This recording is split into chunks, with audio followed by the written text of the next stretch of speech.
Hello, everybody, and welcome back for another episode of TFT Study Hall with your host from TFT Academy. My name is Frodan. And I'm Dishsoap. I'm Souless. And today is February 10th, 2026. You guys are probably watching this on the 11th. And this is patch 16.4. We're going to break down everything we know about this patch. We're going to do a couple of fun spot recognition, line exercise, and then we're going to also do some pop quiz. That's what's on the agenda for today. This weekend will be the final TPC Cup as well for Dishsoap in particular. And then we're going to go regionals where both of you will be competing. So we got a lot to chat about. So let's start things off with the current patch, 16.4.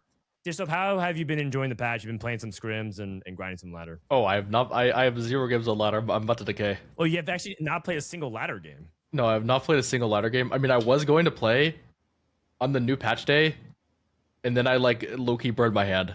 Wait, what? No, I just dropped soup on my hand, and then I was like, I was it like healed in a day. Like it wasn't serious, but it was like enough of a minor convenience that I didn't want to stream and play. And then like the day passed, I checked the meta. It was like, oh, this is very similar to last patch. I'm just gonna take a break, and then until scrims start, and now scrims have started. I see. So the risks of being an esports athlete, you might burn your hand with soup. And so that's just some of the injuries that might happen on the job. I see. Souless, how's life been? You played in the TC Cup this past weekend. How was that? Well, I got some bad beat games. Got day one, but yeah, it's all good. I'm guaranteed regionals. Okay. You got day one. Was you said it was a bad beat for the tournament? What exactly happened in those games for you? Oh, well, after the game, I got like 10 bilge water on when I was playing Zehen. I mean, I was mix streaking because there was like an early player, like a mixed up player hitting nearly 2 on like 3-5, and then my econ was like kind of unplayable, so I had to greed until like 4-1, and then yeah, I got pulled up by 10 bilge in one game, went 8th. The next game, I got like MF3 backdoor on, and my board was like really strong. I got Prismatic Destiny into 9 lives, but then during my turn when I was pivoting on Raptors, like one of the cash I was like 4 Komodo Anvil, I couldn't scout, and then the guy just like backdoor MF3, and then yeah, I was doing my turn. Unlucky. 10 bilge water and MF3. Unlucky. Yeah, that will do it. That'll do it. That's because I saw that you were in a good position and then you went like 8-8. So the tournament was dead. Unfortunate. It's all good. No worries. Let's talk about the 16.4 patch. I know, Dishsoap, you were saying that this patch feels very similar. It does have a different look on the meta tier list, but who do you think are the big winners of the patch specifically for 16.4, if you were to summarize it? I mean, the biggest winner by far is the Slayer comp. Like you already like played for bel'veth bel'veth duo carry. The bel'veth buff is huge. That's a really big deal. And then the Aatrox buff definitely matters as well. Makes the cap of that comp higher. It's like pretty much the only comp that got substantial buffs like that was already meta. That's like it's kind of the top dog. It is like very contested, and it's like a melee comp, which is like really bad on 1-stars. So there's like a bit of volatility there.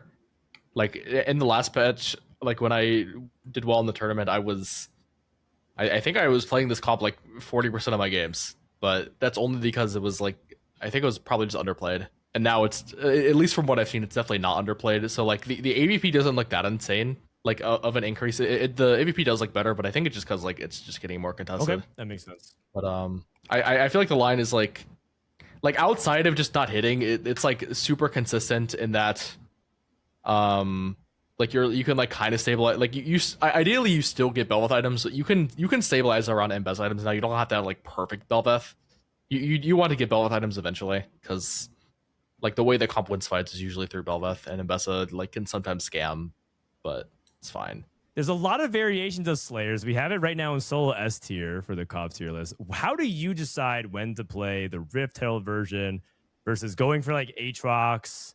And like, how do you get to 9 and play all the Vanquisher stuff? Because I think a lot of people get very confused when they're rolling down for this comp. So I think you can simplify this a lot more if you like have Void early, and it like makes sense to play Void early, as in like you're loose streaking, you don't care what board you play, or like you just have like a Rek'Sai opener. You play for the Herald version. Herald is like a much stronger tank, you most of the time, because like the 4 Juggernaut version, you, like it's impossible to hit Swain 2 usually. So like the 4 Juggernaut version is going to be a little bit more scuffed on the front line. So like if you can play the Herald version, it's better to play the Herald version. But the other version's fine. And you play the Herald version if you have Herald. And if you don't have Herald, just play 4 Juggernaut, call it a day. Both are good. As with Aatrox, Aatrox is like a lot better on the 4 Juggernaut version, because this version does play 4 Slayer. And then there's no other good Slayer besides 4th Slayer besides Aatrox, outside of like Slayer Spat or something. So he's like a lot more integral to this board. Easy ways to get him is usually Darken item. Darken Bow bel'veth is extremely common. Or like Celestial Blessing +1 healing item. The other way to get him is maybe we should update this on the guide, but like 2 healing items somewhere, like maybe put a Hodge on Mbessa or something. I think I actually moved Hodge off of Mbessa, like editing this earlier. This might be my fault, because I like that if we want to like recommend them Aatrox items. I think anything but 2 Hodges, or I forget what the math is, but like I know BT Hodge on 4 Slayer unlocks Aatrox. Yeah, 2 Hodges like a couple of points short. I think I one time thought it was good enough, and I looked over, it was like 37 or something. Yeah, like BT Hodge unlocks him. He's not really needed on the Herald board, just because like you can play like you only play 2 Slayer on that board, and then GP like is just a fine as that because he gives double trait. Like he still is your cap in my opinion on both versions, but he's like a little bit more integral on the other version. But like basically, we're being a little too complicated here. Like, just play the Herald version if you have Herald, and play the other version if you don't have Herald. Yeah. You play GP. Then you play GP if you like a natural GP2 at the start, and you have like 1 million GPs, and it makes sense. Or you hit like Bronze for Life with 1 million GPs. Yeah, I agree. Slayer's really good. Slayer's really good. We actually recently moved it to S tier because it was mostly an A tier. At the very beginning of the patch, actually, for the majority of the weekend, we actually had no S tier. So what Souless do you think makes Slayers an S tier line compared to the other comps? Like Yunara and even some of the Ishtal stuff. Yeah, most people think Slayer is like a conditional comp, depending on your void. I think it's a truly unconditional comp if you know how to build like the 2 bel'veth builds and know how to play around your items.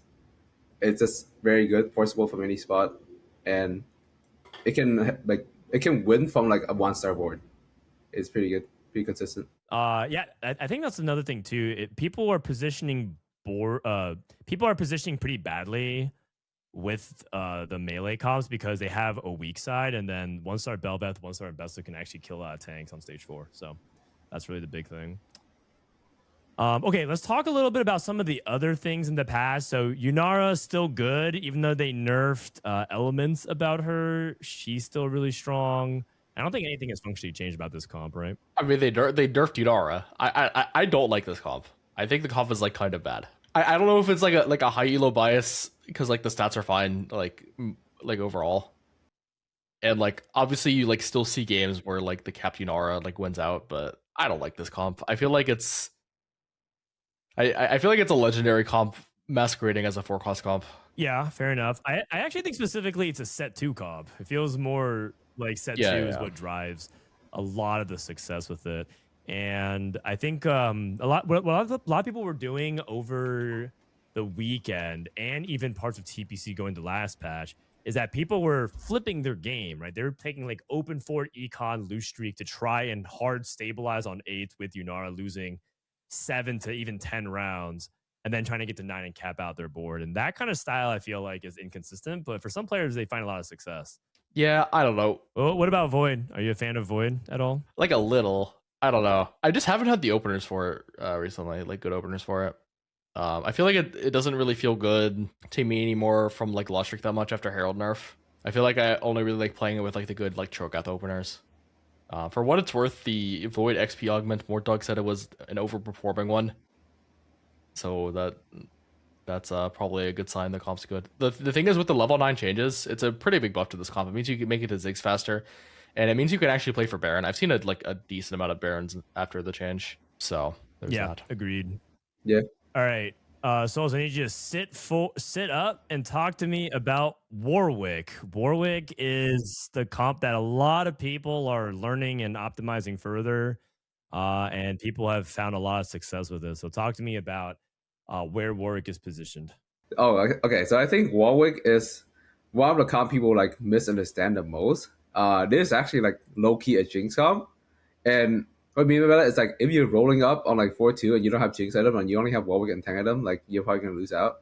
Like Jinx is doing like 60% of your damage pretty much, and yeah, I think it's a really good illusory comp, especially when you cannot play for Slayers.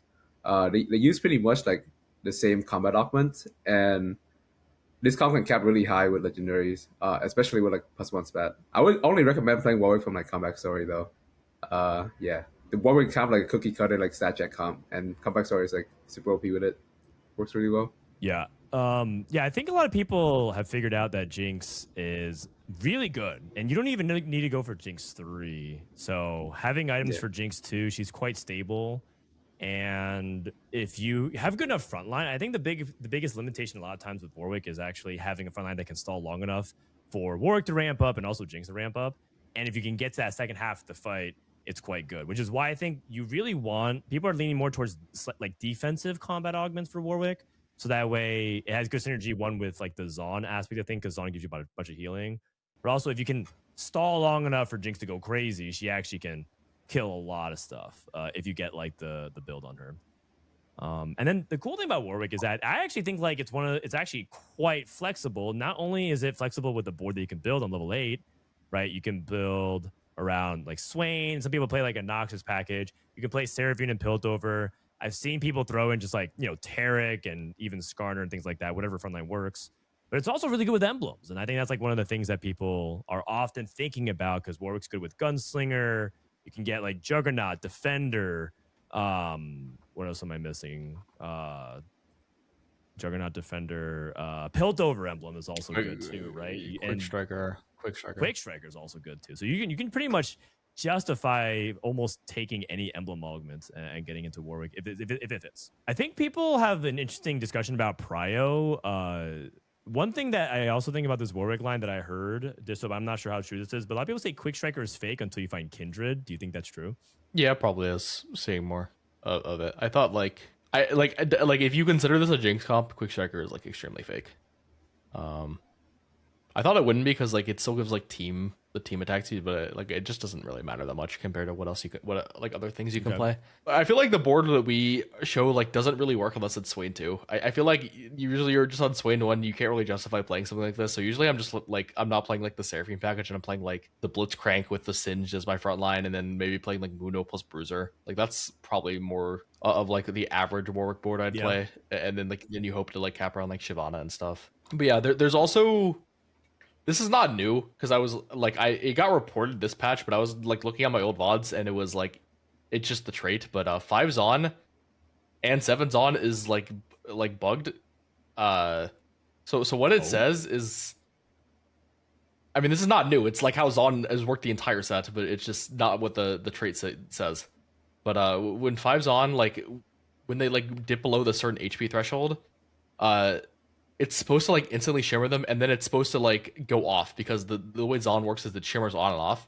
But the way it works is when you have 5 or 7's on and they like go below the HP threshold, it like doesn't shimmer off. So Zon is overperforming because it's like supposed to toggle on and off, and it doesn't. Well, it's not it's been bugged on Zon the entire set. Like it's not like this is like a new thing that's making Zon better. It's just like a way to it's like an unintended interaction that's like pretty important to understand that we weren't aware of. Okay. So once they become shimmered, they're just always shimmered.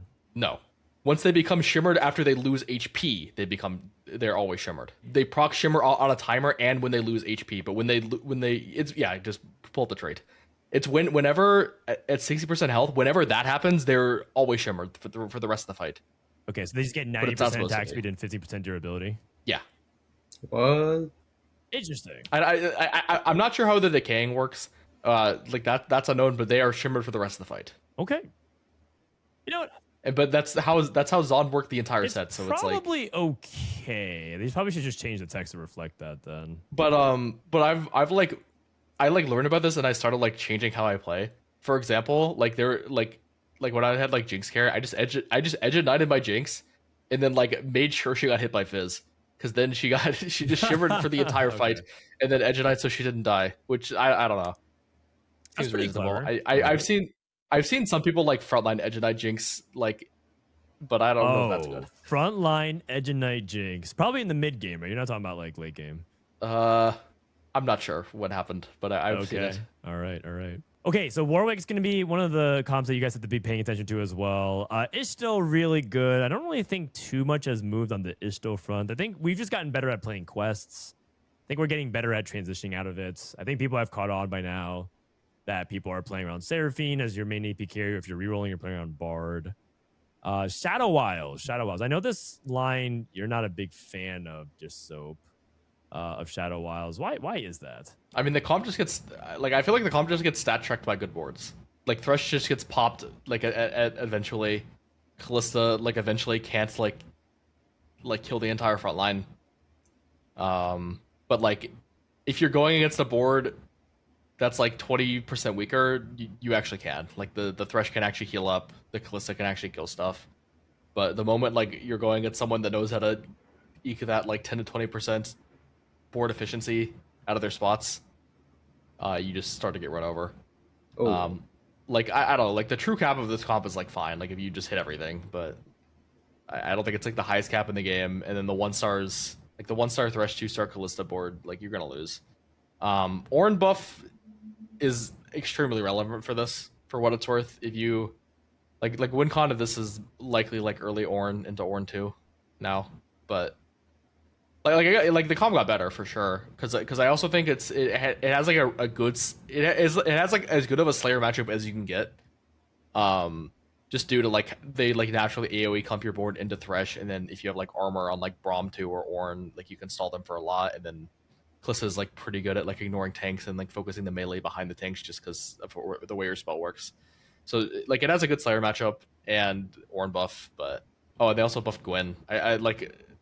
My TG Gwen was like out damaging Kalista 2 with Jewel Load some of the fights, but it was like weird. Gwen's really inconsistent. I don't think she's worth chasing 3-star. I actually tried getting her. I got her pretty early one game.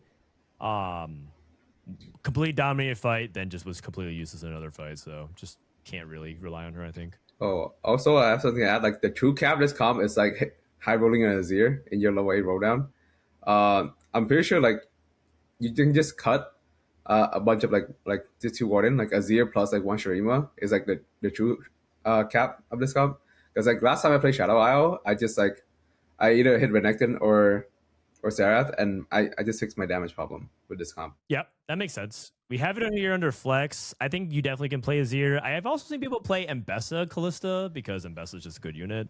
So instead of playing bel'veth as your back line, you just play Kalista. She's a Vanquisher, and then you can even tie that to Mel and play some Noxus. So it's possible. It's just I'm pretty sure you can play Shadow Isles 10 times. You'll never encounter that game, mainly because Mbessa is contested, and also because you recognize how hard it is to get to that board state. Mm-hmm. The ceiling is very high. The ceiling is very high with this comp. Okay. Yeah. Let's talk about B tier a little bit. Now, the way people have categorized B tier is that there are some comps that are kind of borderline B tier / A tier. You could argue Demacia might be up there in like low A for some comps. Some people really are big believers in Bilgewater and some of these other Fast 9 comps. But the gap between B and C tier is immense. And it feels like if we put something in the C tier right now, you probably should just be avoiding it. It feels like, at least this will be in your mind, B tier is like the lowest that you'll go in terms of playing these comps in a competitive setting. I just want to look, the last game I played, I won with Aesol. Okay, Aesol's kind of an exception because I feel like the stats on Aesol are actually really good, but that's only because you're supposed to play it in like the 1 in however many you're supposed to play Aesol. Yeah, it was a very good Aesol game. But also, like, I don't know. I beat the very capped board, like a very capped board with like. I mean, I had Aesol 2. I had like the Shurima stuff. Like my board was good, but I like beat like Brock Ishtal, or I beat like Brock Rise Silas 2. Brock 2 Rise 2 Silas 2. Wow. Well, I mean, how high did you get your Aesol? Did you get to the Meteor? Is that why? No, I had like a 700. I had like 700 Stardust and Aesol 2. Okay. But I did have Invoker. But they did nerf Invoker. but it's probably still this. I mean, ASOL 2 is still really good. I don't think anyone's denying that. It's just that if you can't get to ASOL 2, you're oftentimes praying you can get to the Meteor for ASOL 1, and that is also impractical to plan for because you need to either keep the Targons in long enough, which is kind of fake, to win fights while keeping Targons in, or you need to hit it so early that you have ramped up to the 800, which is ridiculous. I have no idea how I don't think it's possible to get to 800 with ASOL 1 unless you're like stage 7. Because I was playing for Targon like until 6-2. Like I was playing the Leona Diana for like a long time, and I was like not close. I mean, I believe it because I haven't seen an 800 Meteor ASOL on ASOL 1. But apparently, it is still the juice. ASOL 1 can win the game if you get to 800. That's what EU players tell me. And EU loves ASOL. They love playing for the ASOL if they can. Yeah, but like I mean, I'm not a fan of this comp. The stars kind of aligned. Hey, the stars have aligned. I like that. All right, so let's talk to me. What's your favorite B tier comp to play? What do you think is underrated? Yeah, I kind of like all three. I like the Marcia, I like Bel'veth, and I like the Rise Bruiser Augment comp. Yeah, you like the Volibear Rise. This one's coming back. A lot of people realize Rise cap's really high. Yes, I think if you manage to reach level 9 and have like a decent enough gold to roll down, I think you win the game like half of the time. Because this comp can easily beat Slayers on Volibear too. It has really good matchup into like every single comp in the game. Because this is Rise being Rise. And the hardest part about this comp is hitting Wukong too. Outside of that, like your game should be like very smooth once you hit level 9. Yeah. Ever since they nerfed like the cannon unlockables. And you're playing it off of like the LeBlanc opener most of the time. The augment, the lifting competition. Without lifting, I don't. Yeah. So I'm saying you're like always trying to prioritize LeBlanc openers, right? Around it. Okay. Yeah. That makes sense. It's very good. I mean, I've seen some people try Rise Ziggs as well. I actually just lost one right before this podcast started, and he played like Rise as well, just Rise Ziggs. If you could get to the board state, I mean, set 2 we talked about has been one of the definitive endgame legendaries. Set 2 is so broken. Like it's so broken. Like I remember, like we were like playing it like whenever like everyone just fast 9 for any of the start of the set because we were all bad at the game, and everyone just greeted. Like we were playing set as like the Silas item holder. I'm like certain it was just better to put items on set the entire time. Like this unit of 2-star is so fucking insane. Yeah, they need a nerf set. Like I'm surprised he hasn't got. Yeah, I'm surprised he hasn't got. The thing is because set is really fun to play. I think a lot of people love the play pattern of set, going to do his sit-ups and then slamming them and doing crazy amount of true damage for the comeback. So he's a fan favorite. But I think also I'm okay if set. He's a little too easy to unlock, and so you actually don't even have to hit him. You don't have to hit that many copies. You only have to hit 2 of him as opposed to 3. Yeah, I feel like the design of like, at least for 5 cost, not for 7 cost, like the 5 cost that is the easiest to unlock is also like the strongest. It doesn't really make that much sense to me. But either way, set is really good, and that's partially what drives Rise Ziggs. Even then, you don't even really necessarily have to play this Bruiser version of him. You can also cap with set in Volibear Rise as well, and just drop the Shen. Just play 3 Bruiser in that situation until we find set 2 is really good. And then Bilgewater is also getting some traction as well. And Bilgewater is like really uncontested. The amount of MF3s I've seen is really high. I feel like this is like the highest 3-star 4-cost rate. So that's definitely worth something to think about. And I also want to say one thing about the meta is that a lot of people think we're not doing the 3-star 4-costing anymore. There's still a good amount of games you're chasing 3-star 4-cost because you can't get the 9, even though they made it cheaper, and you're supposed to be rolling on 8s way more as your win con, especially if you're uncontested. And this is one of those lines that can do that. You can roll a ton on 8 with Bilgewater. Yeah, I don't know. I see other people like have success with this, like, but they have success with this like when they're like really low HP and they like make it to 9 and they make it to the 5 cost, they make it to the promised land. It looks like quite strong. I mean, obviously the board we have here, if you make it to this board, it's good as fuck. Like you're playing 5/5 cost. You're playing 5. Yeah, you're playing 5/5 cost. It can't be that bad. And you have a bunch of extra items. Like obviously, if you get to this, it's fine. But like, what I've noticed is that these players are very often getting to this at 1 life, at least in the scrims. And like that, like 1 life is just like anything could have gone wrong, and then that's a bot 4. And I've seen it bot 4 a lot. So I don't know. I'm like, I'm like low key kind of scared when I get to drop the TF because like I'll play it like if it falls into my lap, but like I don't feel comfortable playing this comp. Like the games always feel so volatile, and that's not the TFT I like. Okay. Yeah, it seems particularly susceptible to losing out on stage 4 if you don't get MF2. I think that's the biggest thing that I'm really afraid of is everything can go well. You're like tempoing, right? You're winning fights, you're collecting serpents. You even do the thing. You level to 7 early, so you can get Fizz. And everything's going great, 7 billion water. Then stage 4 rolls around. You're on MF1, Fizz is still kind of a fraud, and you're like TF2.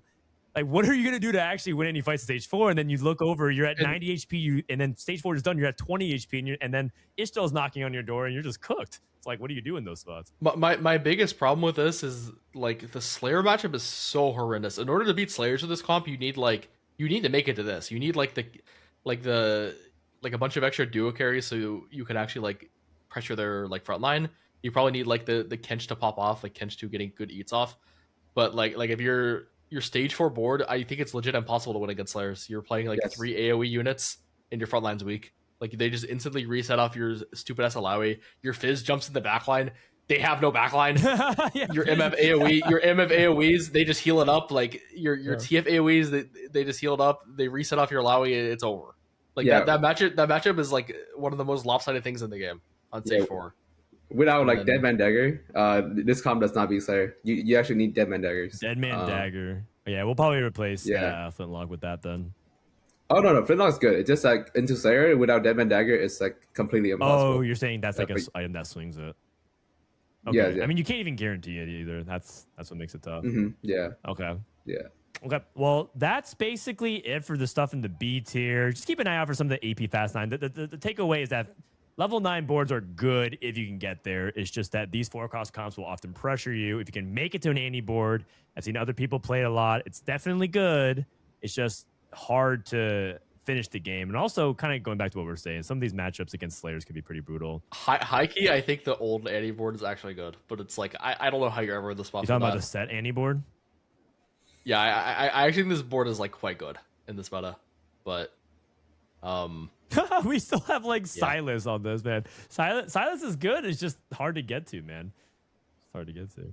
No, I think Annie's like, like after the buff, I feel like Annie's just like good, like especially in the, like stuff like the Kaisa, like any like front and back matchup. She like struggles into the Slayers, but if you have like Set to like offset that weakness, because Set is a monster against Slayers, the comp can do well. But like this is like I just don't know how you're in the spot for this. I mean, right now, like if you take Aura Farm and you see Annie, like you're not too unhappy. I think like she's a pretty good unit to play around this better. No okay, let's stop the analysis here. Aura farming. Okay. Wait, what are you more likely to click? Aura farming or luxury subscription?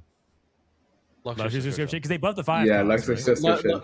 Luxury subscription's like close to being an augment. That's what I was saying. Everyone thought I was trolling by clicking it. It's sometimes it's your best prismatic at 3-2. Yeah, there's niche spots where like the only thing you need is like gold and 5 costs. Yeah, I like you it. have other resources. Man, this guy hates fun. Our farming is winning is fun. You know what also wins a lot? Have you guys clicked the Shinzao Hero Augment, the Prismatic Trials of Twilight? Yes. We don't even have it listed because it's not even updated on the database. But this thing is crazy. Yeah, this is the best. I got it back to back yesterday. Literally, the moment I saw that, I was bitching to write about this, like the Prismatic. Yeah. And then apparently I don't know who this was. I really wish I knew, because Mortog was saying some high elo players were saying that the Prismatic Augment would be a bait because they gave you a BT, and BT is not true BIS. Who the fuck cares? Like I really wish he would expose who that was. Like saying that it would augment with guy because they gave a BT. Like who cares? It's so much tempo. It's like basically protagonist, like from last set. Oh, for like a 2-cost, and it gives you an item. It's so crazy. Protagonist. Okay, so if people don't know what Dishsoap's talking about, Protagonist was a hero. You get a random 1-cost hero augment. So you could get, in this case, you get Viego or Rumble or Alawi. And then every turn after that, you would get 1 copy of that 1 cost for the rest of the game. And so it was obviously like way too good. And then Protagonist ended up dominating for a while. It was like an insta click for a while. So he's just making comparisons to that. Like it's like slightly less consistent than Protagonist. You do have to roll and you hit it like on like stage 4 usually. But it's like way more consistent than the gold version. And like Zahin is broken. like just straight up. He's been broken for a while. It's just the Zinzao sucks, and like if you have to like divert all of your if you have to spend all of your resources to get Zinzao 3, like you can die before you make it to the promised land. But like Zehen is like fucking crazy. Yeah. So if you don't have to divert, if you don't have to use many of your resources to get there, you're chilling. The other situational comp that's gotten some stonks up this patch, and we'll close with this on the meta section. Rumble Hero Augment. Souless, have you played this at all? Yeah. Thoughts on it? Is it actually legit? I've seen two versions of this. So the first version is when you play Rumble and then on 5 you roll a bit to hit your enough star level to unlock cannon, then you go 6. And the other version, I've seen people fast 8 with this and play around Vagar and just like slowly get Rumble 3 off of like the dupes you get. It's actually like both versions is actually fine. I think the level 8 one is probably more consistent because like it makes no sense for you to just like roll on 6 for Rumble 3. So I feel like you can just tempo this into level 8 and get a bunch of resources. It helps Yordle, like a Yordle tempo, a lot. Okay. So you're not actually like rerolling too much. You're actually pushing levels, hoping that the Yordle stuff can help finish it. It reminds me of another reroll comp. I remember people actually did that with Alawi, right? Because Alawi, you try to use the Bilgewater shops to finish it as opposed to like rerolling for it. Yeah. So you're drawing comparisons to that. Yeah, because if you have like no star level to unlock cannon, it's not really viable to go 6. So I think you have to like, roll a bit on 5. You don't have enough. Okay. And then you go 6, and then just snowball from there. All right, sounds good. Okay, that wraps up our meta section. I ended up going a little bit longer than I thought I would, just because there's a lot to break down. But even though it's a similar-ish patch, there's still some pretty big differences. I feel like we always do because there's just so many icons on the screen. Well, yeah, but we want to talk a lot about the people want like a full breakdown of the meta, even if for sure. Even if it feels like we're kind of going over stuff that is assumed knowledge. I want to do like a cool activity where we can practice our spot recognition. There's a website called TFT Dojo that pulls up actual 2-1 spots from players. They've actually grabbed stuff from like you, Dishsoap, for example. I think they'll eventually grab one from you, Souless. And they have the VOD to verify from it. And it's basically something you can actually live and interact with, right? You can look at people's boards, scout. So I figured like a fun little exercise, we do 1 or 2 and just see what you guys would do and break down how you guys would approach it. So let me show you the situation. So we have Heavy's the Crown, Woven Magic, Advanced Loan. The encounter is Upgraded Start, where your first 1 cost becomes upgraded. And it looks like our upgraded unit is Anivia. We did check our Ionia. The Ionia is Path of Spirits, but we didn't check the Void. And it looks like we're on 2 item component without making gold, and we're holding things like Milio Pair, this Kiana, a Twisted Fate, some Bruisers.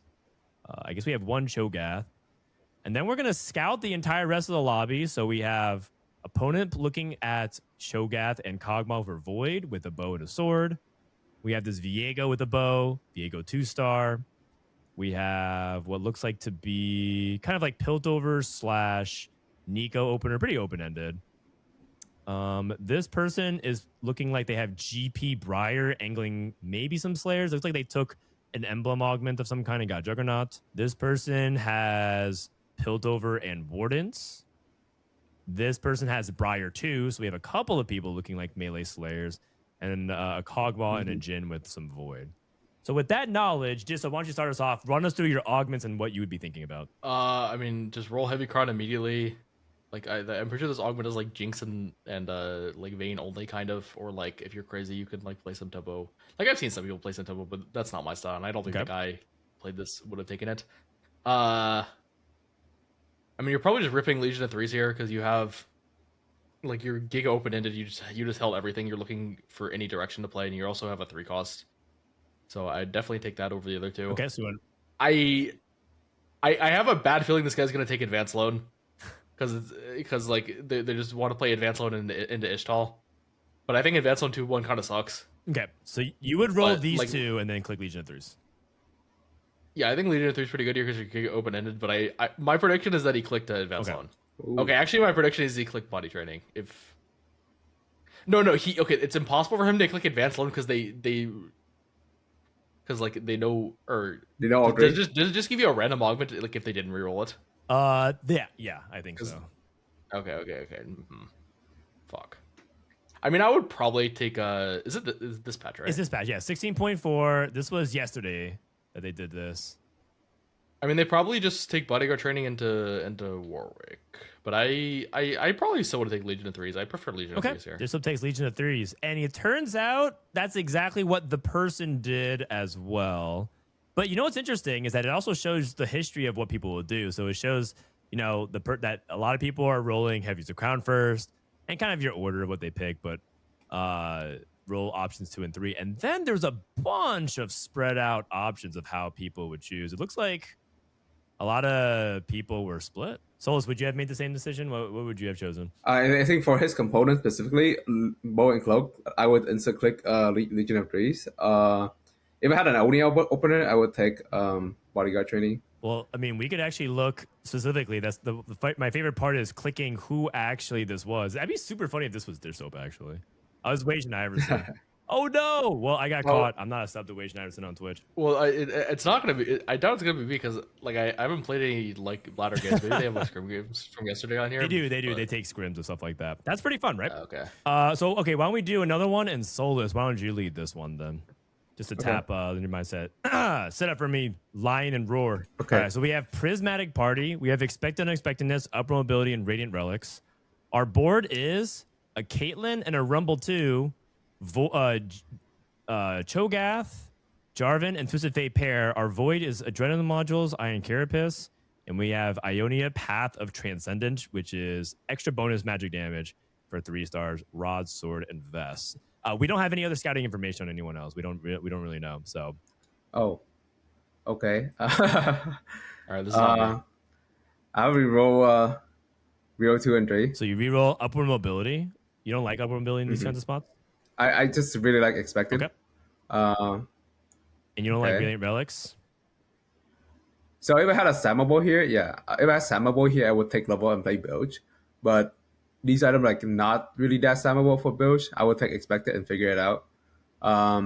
So like right here, I'm angling Slayer kind of because BF Rod Chain. Like I would just take Slayer default or like or like lose 3 and then figure it out, right? So Expected is just very viable. Like the only option here that's really viable. Okay, so you highly value the fact that Expect Unexpectedness can give us direction and the resources to get started here. Yes. And it looks like pretty much everyone here is in agreement. Every 11 out of 11 votes on 2-1. I think your components are too shit to take upward because you don't have like direction. Like you have GA Rod or like Double Blade Chain. Okay. It's like there's no like force you can do there. Okay, can we do one more? Because that was too easy. That was kind of boring. Okay. That was easy. That was like he didn't scout. And then Okay. It was like legit. We'll do one more. Augment round swap. LeBlanc manipulates August be offered early this stage. Okay, this is me. I know this is me. See, so I get this one. Okay, let's see if Souless can predict what Dishsoap is going to do then. All right, Souless, let's see if you can tap into the mind of Dishsoap himself. This is actually Dishsoap. So, and you know it's Dishsoap because he actually scouted. Well, he scouted 7 players, not 8. We have Cloak, Sword, and Vest. We have Nico, Pear, Jin 2, Xin Zhao, and Shen. We have Upper Mobility, Deadly Blades, and Secrets of the Sand. What's the Ionia? The Ionia is Path of Enlightenment, so it's EXP. Oh, okay. So we're gonna scout. We see Briar 2, Cho'Gath 2, so with bow, sword, and a tier. We have Cog pair, Rumble pair, Sona pair, Jarvan. Pretty open-ended, leaning AP. We have Caitlyn 2, Rumble 2, with AD items. We have Ionia lean with melee units as well. Never mind, it's a melee lean. We have Ionia straight up with AP items. And we have Kiana 2 with a bunch of melee items as well. So with that knowledge, what are we thinking here? Wait, I think this might not be me because I thought it was a Path of like the Blade Master this game. I thought he was gonna like default middle. I still want to hear what Souless thinks, and then I want to hear what Dishsoap thinks. Okay, so right here I'm defaulting middle. I would reroll 1 and 3 because our board is Jin 2, right? It's upgraded. So you want to get okay. Yeah, so here I'm either defaulting middle or defaulting left, but like I would roll right first. Okay, Expected is, I mean, when you look at Expected, it's just a very safe choice. Deadly Blade you can only take if you have a Gunsu here, I think. or like an IE, or no, I mean, ideally just Quincy. IE is not that consistent. I really roll middle Okay. here. Oh, interesting. Oh, Oh yeah. I think damn, it's hard. I think on average, if I see like someone that can contest my streak, so usually I will pick the augment here after I see people pick the augment to see if someone can contest my streak. Okay. If not, I take buried, or else I just default expected here. Okay, so you would take Because- expected unexpectedness because you want to take a safe route. Yes. Like ideally here, I just like play Ionian for XP, don't expect a 5 streak, and then on carousel, I try to like get a 3 streak after carousel. Before I click this and see the result, Dishsoap, would you have kind of gotten to this similar conclusion as well, or would you have rolled anything differently? Okay, this is me for sure. I like You might take got buried. kind of confused because they own it, but this is definitely me. Okay. But I mean, do you want me to spoil? I'm like, gonna click it. Wait. Okay. Since it's Dishsoap, he might have taken buried. Wow, Dishsoap actually picked buried treasures, and everyone else voted for something else. Yes. Differently. Yes. The thing is, like, Dishsoap love buried treasure. So like, if it's Dishsoap, I would say he take buried, right? Yeah. I mean, my reasoning is it's EASP Ionia. Like, I already like can like get to level 8, and then Bear Treasure is my comfort augment.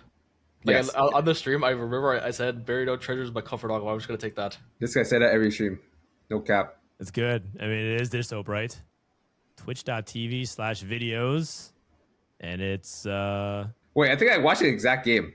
Now that I you knew remember. this because you watched this game. Well, I saw Jin 2 Deadlier Blades a zero augment. I'm like, oh, this is my game because I remember that spot. Wasn't this game like yesterday or like? Yeah, it was recently? Very steep deprived. Do not expect much. I think I was in chat. Yes, I was in chat, man. Soulless is tight, so you knew the answer. Soulless says deadlier blades. No, Well, no. I was thinking about I was thinking about Deadlier Blades, but I feel like the lobby. I don't Soulless know. is in chat saying deadlier blades. Wait, which one did I? Actually, deja vu. Which one did I roll? Oh no, I think I rolled. Wait, what was? It says you It rolled was 3, unexpected. then 1, then Yeah. Okay, that makes sense. Because unexpectedness was under. Yeah, it makes sense. yeah. What'd you end up placing? And then I was gonna take what'd you end up placing unexpectedness, this game. and then 5th. I got bad beaten, man. My board was good as fuck, and I just lost to some Exodias. You got 5th place. Okay. Oh, this is the last game of the day. I mean, it looks like it was close. There were 2 people with comeback story Tiny Titan, and there was 4 people with Tiny Titan. So my HP lead was just completely fake. And then I got like quintuple Exodias. All right. Anyways, I thought that was a fun segment to do, just to like tap into the mindset of top players. There's some people in chat saying like you should add a timer. That's not the purpose of this. The purpose of this is actually to get into the mindset of how to analyze board states. You don't want to time it unless you're trying to like drill yourself into like picking things quickly. But the whole point is to slow down and think things through. So well, I mean, in all of the things we gave our answer like pretty fast, but then we just spent a bunch of time padding and explaining it and explaining. Because like I mean, I thought it was that Legion of Threes one like pretty much the moment he like rolled it. Yeah, exactly. But I think that's a really good tool for people to understand how actually a lot of top players would even VOD review. They would sit down and go through something like that. So hopefully you guys get a little bit of insight into it. All right, are you guys ready to get some pop quiz action going? Dishsoap versus Souless. I'm cooked. I've looked at zero. I mean, I've looked at some comp stats, but usually you don't pull up the comp stats. You pull up the niche stats. Yeah, I don't know about the niche stat, but I don't know the comp stats. I think. Yeah. All right. Well, don't worry. I got you. Okay. This one's fun. I have some good questions here. Let's start off with question number 1 for the pop quiz. Currently, Dishsoap is ahead of Souless by 3 points this season. Let's see if Souless can catch up. Okay. Question number 1. With the nerf this patch, Radiant Ashes is no longer the number 1 Radiant item in the game. So the question is, what is it now? What is the number 1 Radiant item in the game? Type me the answer in Discord. This is just AVP. I do believe I added one thing. I do believe I took out Ishtal, but I realized I didn't change anything. But because I actually filtered with and without it, and I'm like, I realized Ishtal doesn't give you a guaranteed radiant; it gives you a random radiant, so it still should be the same thing. Yeah, mine kind of like a wild guess, but Souless says Titans, and Dishsoap also said Oh, Titans. So Oh, really? you both said Titans, and the answer is it's actually not. Titans. You guys are both incorrect. It's Yeah, Radiant yeah. Crown Guard. I mean, Titan would make the most sense. I'm gonna be honest. Yeah. Why do you guys think Radiant Crown Guard is so good in the stats? I don't know, because they removed that augment that gave a Radiant Crown Guard. That usually was why it was high. Maybe it's just a good item. I mean, food for thought. Yeah, with no Ishtal cash out, there. That's kind of The other weird. way you get Radiant is Mel. Mel? but, Yeah. like, I don't really know if that would change the stats that much. Either way, I thought that was really curious. Radiant Crown Guard is the right answer. No worries. Nobody got that first one. Okay, let's go to question number 2. I always love these ones. 4 3 costs were buffed this patch. Rank their 3-star AVP from best to worst. So we have Darius, Draven, Gwen, and Jinx. So just type me the order 1, 2, 3, 4 of best to worst of these 3-star 3 costs. And for each one you get correct, you get 1 point. So if you get like, let's say, by the way, and the way I order these things are always alphabetical. So there's no bias. That way you understand Darius will always be first, Jinx will always be last because alphabetically. So best is first. Yeah, and best then- would be first. Okay. Worst would be fourth. A lot of chat is saying Jinx would be number 1, and then the variations would be different each one. So we'll see what they say. All right. Souless says Draven, Jinx, Gwen, Darius. Draven number 1, Souless. Do you think so? I think the Draven comp is actually legit if you have a good spot for it, but I don't know if it's overplayed. If it's overplayed, then Draven might not be number 1. That's a hot take. That All right, pilot. Draven, Jinx, Gwen, Darius. Dishsoap says Gwen, Draven, Jinx, Darius. So you put Gwen number 1. What's the logic behind that? I don't know. It got buffed, and I feel like you have to be high rolling to even. I don't know. I feel like your spot just has to be weird to go for this 3-star. There might be some Disneylander going for Gwen and tanking the AVP. So I'm saying. I don't know, man. I feel like the AVP is probably lower if it's like not a real comp, because I just think real comps are shit. All right, fair enough. So I feel like Draven being in a real comp like makes it bad. All right, fair enough. Let's go to the answer then. And the answer is Jinx at number 1, Gwen at number 2, Darius at number 3, and then Draven at number 4. Draven dead last. Just comparing it to the answers here. Souless, So unlucky. Draven, Jinx, Gwen, and Darius, 0 points. I think I got 1. Dishsoap, Gwen, Draven, Jinx, Darius. Oh, did I?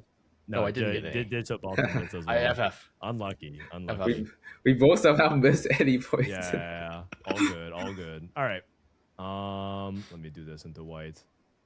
No worries. There'll be plenty more chances for points. Okay. This one is about artifacts. Aegis of the Dusk and Dawn were both buffed. These are 2 Aegis artifacts. They have positive synergy together, where the passives will trigger twice as fast if you have them on the board. What is the AVP of these 2 artifacts together? But I'm excluding Ornn, so that way it's not going to be like a Ornn high cap scenario.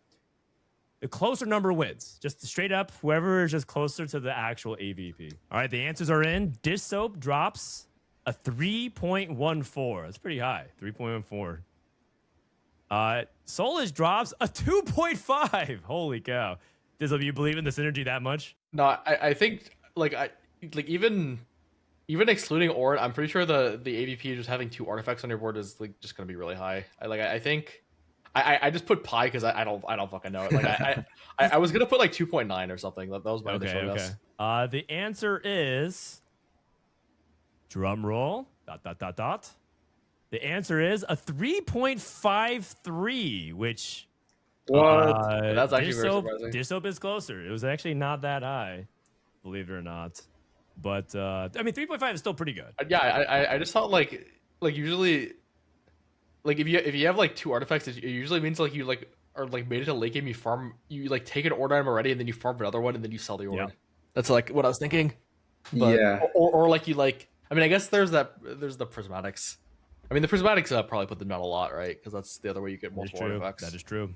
I feel like you're good enough to drop Ornn. Your AVP being a 2.5 to him is 2 artifacts. I mean, are they really that good though? I feel like you just make sure you're gonna tanky, and it's like like a tank is not good enough to win fights usually, because usually Yeah. you're putting them on Ornn also. Yeah. Or I guess you excluded Ornn, so you're not putting them on Ornn. All right, no worries. Point to Dishsoap. We'll see if Souless can come back here. This one's pretty simple. T-Hex Bis has changed. In terms of normal craftable items, and that's all the clue you're going to get. Normal craftable items, TX Bis has changed. What is it now? 1 point for each correct item you get. Okay, you said that's all we can get. Can I get a little more? Like, what was considered TX Bis previously? I will Oh, look. yeah. I Guardbreaker. Do not look at the TFT Academy website. I'm just going to read what it says on TFTAcademy.com. Okay. Give me a sec here. According to TFTAcademy.com, we had Bis as IE, Deathblade, and Striker's Flail. That's what we had before. Oh fuck. But that build looks good. Wait. That's what we had before. You're telling me something better than this? There's not E3? I mean, you guys tell me. According to the stats that I was looking at, TX Biz has changed. What is it now? So like not a B3 item are like in the biz. I'm not saying. Please send your answers. Please send your answers. I don't want to give away too much before it feels like you guys are trying to squeeze the answer. Ooh. I'll just. You're not gonna convince me with what the answer actually is. No, okay, all right, ready?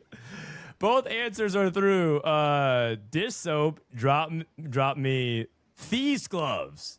Dishsoap thinks this T-Hex is Thieves Gloves, TG. And then Souless said Thieves Gloves. Both of you said the exact same thing. That's not correct. I mean, it is not correct. What? I don't believe. According to T-Hex, Is it IE blue buff? is Infinity like a Edge, mad item? Striker's Flail, and Rageblade. Rageblade is the new like- Bis on TX. Wait, why? Is it like does he do most of the damage from like autos now or something? Oh no, well, they gave him like a bunch of base AD, which only buffs the autos. Also, the missile scale with how much attack speed you have when he casts. I thought they giga nerfed the missile damage though, because I know they like. I remember like this was like 3 weeks ago, but I was playing it like Loki was doing a lot of auto damage. No, the thing is, like, I was gonna disagree with you, but there's like actually a lot of stats on this. It's probably I mean, Okay. I thought it was interesting. I was looking at him like, okay, I guess if I ever am in a spot where I'm playing T-Hex, I'm jamming some Rageblade.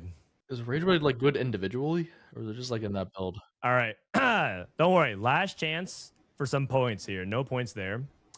Oh god, it's a long ass question. I'm starting to get really elaborate with these questions. Sniper's Focus got buffed this patch and now gives 3 mana regen, but reduced AD and AP. If you filter out for only the 4 costs, who are the best 3 item holders of Sniper's Focus? Bonus points if you can name the number 1. So give me the 3 best item holders of Sniper's Focus. That isn't a 5 cost, because the reality is 5 costs are the best holders of all these artifacts almost always. If you can tell me who's the number 1, you get a bonus point as well. Is it based off Delta or AVP? Let me look real quick. I'm pretty sure it's off of Delta. Off of Delta. Although they tend to be correlated. It's both. Oh no, if you look at the Delta of the item, it's gonna be AVP. But if you look at like how they increase the unit, Yeah. It's like if you go by the specific units, it's different. to be even more precise. There's only 3 4 costs that have a good Delta. Souless drops Callista, Veigar, or Callista, Lux, and Veigar. I was thinking Misfortune, but like, can I change Vega to No, Misfortune? dude, you already say your answer. No, you could let him change because I have the same thing, and I was thinking of I was also thinking of MF. Wait, what? Yeah. Both of you so both of you are changing your answer to MF instead of who? Yeah. No. Is that- I'm keeping mine. He can change it to MF though. Can I change Vega? No, I'll keep Vega. I'll keep Vega. Whatever, it's fine. Okay. So you have the same exact answers? Okay. Well, no, I have Lux and Veigar swap. Yeah, but I mean, we're not doing order here. I guess. It's Yeah, just, I guess it's it just doesn't number matter. 1. The answer is Callista, Lux, and Seraphine. Oh no, that was my first one. At least in terms of the sample. You know what it could be? It could be that I filtered for 1,000 plus because there was a couple of ones that were fake.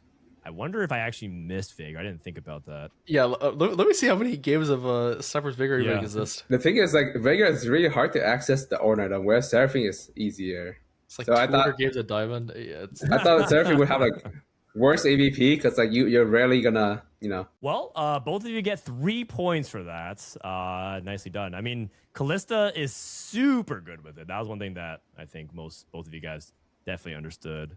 3 points each. All right. Not bad. Another pop quiz in the books. Dishsoap pulls ahead by 4 points. Souless, you're going to have to come out swinging next time. So unlucky because we have the same answer. I know. Usually, so like, how are we just answering the same thing? I thought the T-Hex Biss was an opportunity to get some big points on the board. I'm surprised that both of you dropped TG. Do you know how unlucky it is that both of us put TG and Radiant Titans, by the way? Like, we just glossed over that. I'm pretty sure like that was extremely unlikely that we both put those answers. That's funny. and then this guy just got me in the AVP answer because I'm just trolling. But I put 2.5. All right. For our last segment, I think Kite wanted to come on and show a little bit of the overlay. I'm asking him if he still wants to do that, if he's still even awake. We have an overlay coming out for TFT Academy. It's a companion app.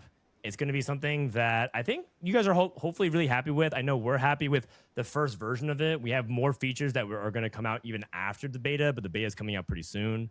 And it looks great.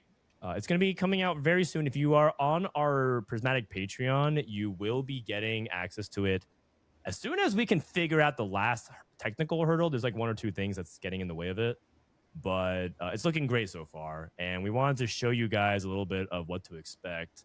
All right. In the meantime, why don't we do our questions then? We asked our Prismatic patrons some questions for Dishsoap and Souless. From Scurzy Pass, they ask, what publicly available tools and website do you use to learn and analyze the game? Assuming you guys aren't using TFT Academy, Dishsoap, what do you use? I cannot show for this website enough. It's the only website I actually use. Like nowadays, I mean, I'll use tactile tools for stats. I know a lot of people say the Meta TFT one is better, the Explorer is better, and it probably is, but I'm just too used to the tactile tools one, so I'll use that for stats. But like the site I actually use the most is this little buddy bot that is all the tables for like literally everything, because I cannot be asked to remember this stuff. Yeah, I'm actually going to share that screen. And littlebuddybot.com. I like always have this open on second monitor, because it shows you all of the like the Ishtal cache outs, the main thing, but also shows you like all the augment tables. Right, shows you the possibility and of this. And then it also like gives you like info on like augments, like what augments can like show up when and stuff, which is like kind of interesting. Okay, cool. Souless, what tools do you use publicly available? Oh, okay. Like I use the same tool, but I use Meta TFT. Also, like the little buddy bot have a Discord bot.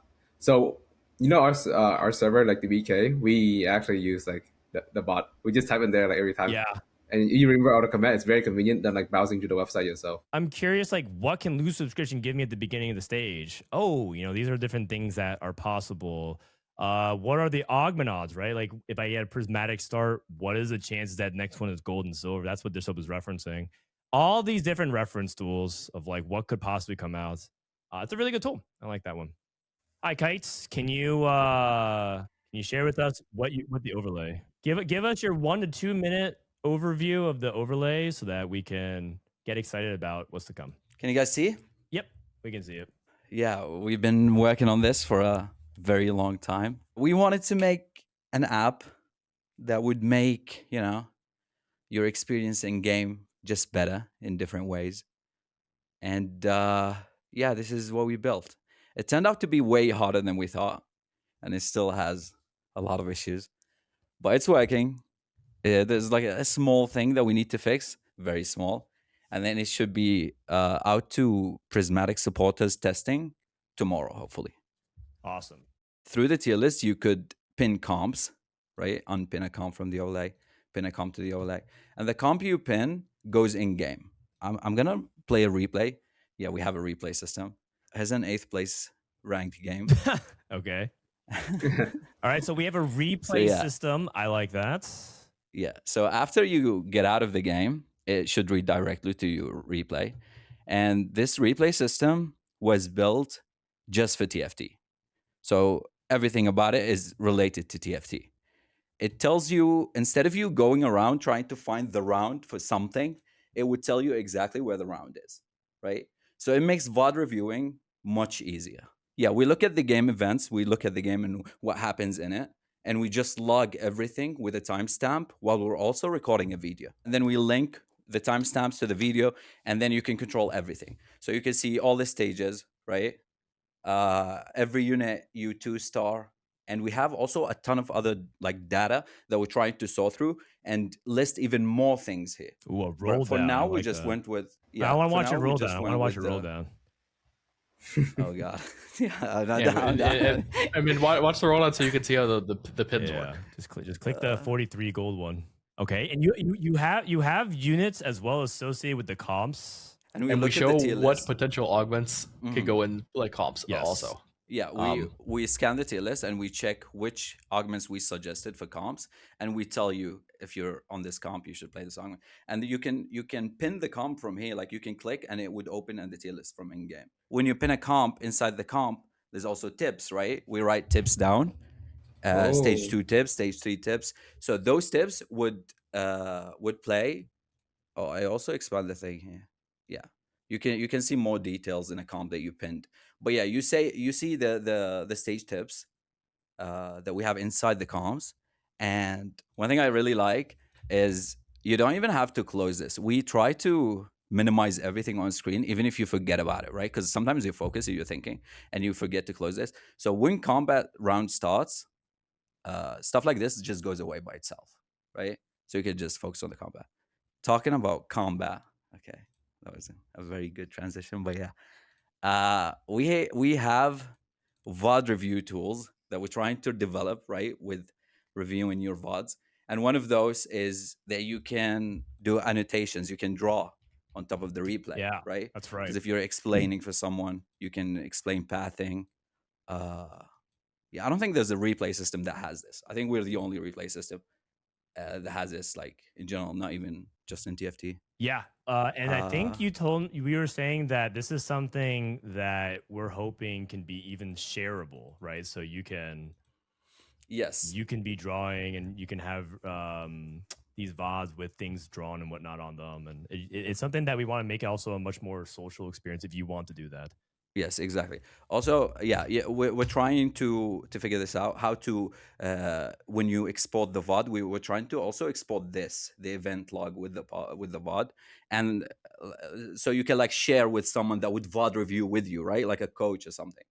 Other people that use the overlay. Also, another thing, we wanted to have something like this where you could pin a comp from the tier list, right? But I disliked how other overlays you just can't change on the comp you pin, or at least the ones I tested. So we built an entire in-game planner just so you can change all the comps and you can, edit. We I'll say it. I'll just say it. Like we just upgraded the in-game team planner. Okay, Yeah, let's is not like flame the Riot team. Well, all the changes that I would personally like from the team planner, like are in this one, and this will make it a lot easier for at least me to use it. Cause one pain point. Sorry to hijack here, Kite. I just want to explain it because you did good work, and I feel like you should go back to that if you can. Is that when I think I have another VOD explaining the planner. Okay, when you're opening up Team Planner in the game, a lot of times you have to scroll around and figure out what you want, and then not only that, you have to also be limited by the number of slots. You actually can go above 10, and you can actually put more units than just the 10 units that you have. So like the idea is like instead of scrolling down up and down and trying to like figure out what units you want, you can easily click on what you want. There's a search bar at the very top. Search units. You can search by the traits, the cost, whatever you need to immediately find on the team planner.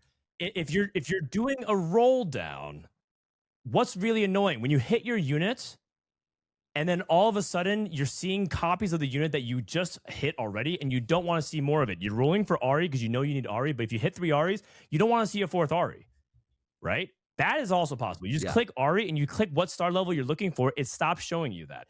This is the team planner that Riot should have made, and this is the Riot, and they're working on improving that feature. We're doing it for you, and that's what the overlay really wants to do. It helps if because a lot of times you're looking for specific things, and this will help it. So even if you're a competitive player and all you're like, I don't care about the overlay, I don't care about the tier list. I just want pragmatic feature that can help me as a competitive player. This is the feature that Dishsoap loves. Like, this will optimize it so much for him. He doesn't have to click out of the game and destroy his view and then lose focus on the game. Because sometimes you're clicking Team Planner, you're losing tracking what's happening in the game as well. The way I use Team Planner is like so inefficient, but I'm just too used to it now. But this will make it a lot better. It'll be a lot better. Sorry, I'm pitching it for you, Kite. Yeah, I want to show some Team Planner features that like the search, for example. I wish this was in game, but it's not in game. So yeah, we added it. You can search for units and you get the units you search for. Also, another thing that last time we talked about this wasn't available, but we added it, is like this. Like, if you're looking, like you see Rumble, right? Let's say sometimes you roll down, right? You're rolling and you don't care. You just want a defender, right? You just need a defender on your board. You do not care who that defender is. It's so annoying to try and add a defender to your team planner, right? So we added the ability to add a full trait. So for example, Rumble, right? He's a defender. You go into the team planner and you just add it, and it adds all the defenders in game. Silence, right? Yep. Oh. Silence on your defender roll down. I like it. But after you buy it, right? After you buy it, you just go back to the defender, you right click, and you remove all the defenders from the thing, right? We have a ton of like very small features that make the game so much like, you can just focus on the game, like quality of life stuff. Like, this is the star thing that he's talking about. Obviously not Aatrox 3, but this is something we took out of development and we're putting back in. We just need to tweak it a bit, so it's not going to be in the Patreon version. But sometimes you're rolling, right? And you want Gangplank 2, right? And you're done. You don't want to look for Gangplank 3. You just want to move on. Then you stop seeing this marker on Gangplank in the shop. So yeah, it's a lot of like small stuff like that. Also, you can clip.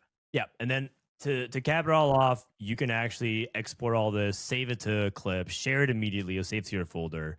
And that's just a replay system of what we're trying to introduce. Hopefully, we're going to get more features. You're seeing some previews on the side.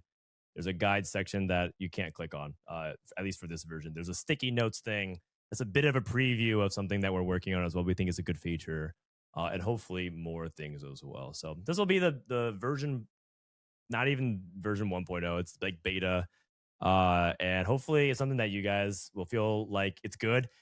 It's ad supported. It's not pay. Right now, we're doing early access to it, so we're sending it to our Patreon subs. But it's going to be something that you can download for free. And the way it'll be supported is just ads, but we're going to make sure that it doesn't become so intrusive, right? So many of the things that you use right now are just ads everywhere. Like, if you're just using a replay system, it's an ad playing before you can even get to your first second of your bot review. That's not going to happen for us. So we want to make sure it's not intrusive at all.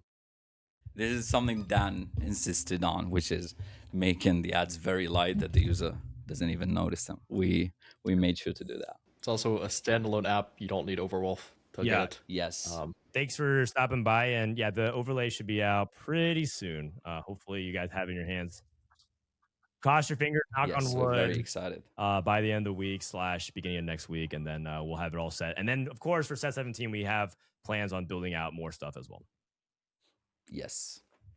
Okay. All right, Kite. Thanks for stopping by. See you next time, man. See ya. All right. That was a little scuffed, but hey, I mean, we're doing this live on stream. We wanted to show you guys so that you can get excited just like we are. But I'm gonna let these guys go. Dishsoap, Souless, thanks for a great episode. This weekend we got TPC coming up. Dishsoap, you ready to crush it? Are you gonna be the one to stop Wage Iverson's 3-peat? Yeah. Sure. I like that. I like that. And Souless, what's coming up for you? Well, I'm regional in is it 3 weeks? I think regional in 3 weeks. Yeah. Regional play-ins. Yeah, regionals in 3 weeks. All right, that's awesome. So yeah, it's kind of scuff. You got it, man. You got it. Good luck in regionals in 3 weeks. That's it from us. Make sure you guys like and subscribe if you're watching on YouTube, listening to audio. It's a little bit of a longer episode, but we wanted to jam pack with everything. And the next episode will be the regionals patch itself, where you can catch all of our preview leading up to the regionals and the world championships. But that does it for TFT Study Hall from Frodan, Dishsoap, and Souless. Thanks for tuning in, and we'll see you guys next time for more TFT action.